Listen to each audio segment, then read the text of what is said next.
In this discussion, we look at energy cost, basically electrical energy cost. I can give example. If you take Karwar and Goa, both the electrical costs are not same.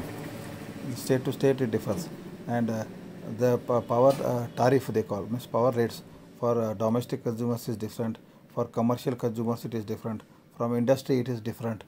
Okay, so depending on the consumers it also changes. And as I was telling in the earlier energy demand estimation, the maximum demand charges, that is fixed charge. Okay, like your houses, if you see your electricity bill, you may have the electricity demand of 3 kilowatt, the 4 kilowatt or kVA.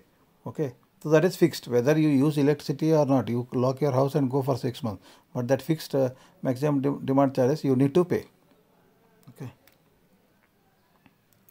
So that is the first charge, that is fixed charge, maximum demand charge, MD charges or contract demand charges also. Then second is energy charges, how much units of electricity you have used, that is also important. So depending on the units, they have got slabs. Say 0 to 100 units, the rates are less. 100 to 200 slightly high, 200 to 300 slightly even higher, because they want to discourage high energy electrical energy usage. Then there is something called TOD. TOD is time of day charges. Nowadays, as I was telling, that there is peak period and non-peak period. So we don't, the generator does not want to want the customer to use the electricity during the peak charges, peak period. So peak period the unit cost will be high, but non-peak period he wants you to consume the power. So that charges will be different.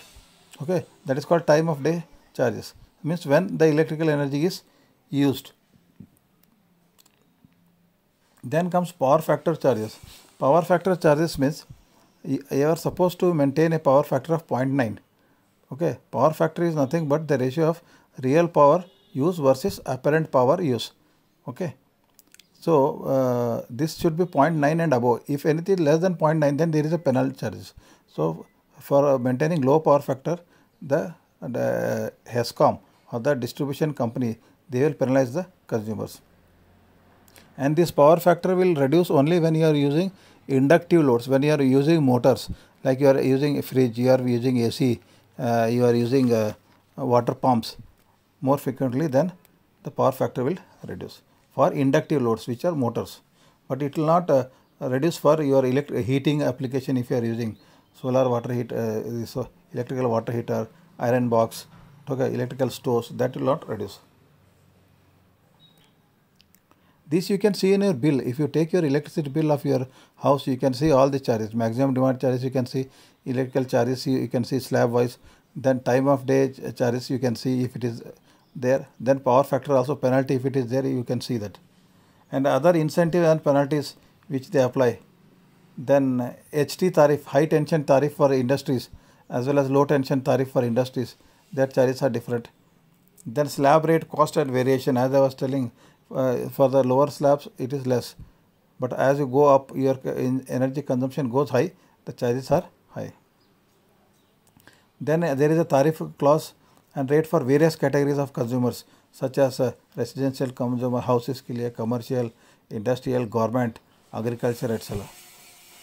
So for agriculture it is very subsidized, residential also it is subsidized, but high charges are taken from commercial as well as industrial consumers.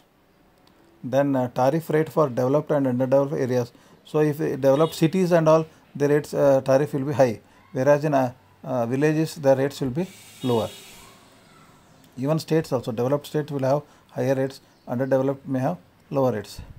And there may be some tax holidays for new power projects or new like solar energy, renewable energy projects and all. If that also is there, then that will be taken into consideration for determining the power costs. Okay, thank you.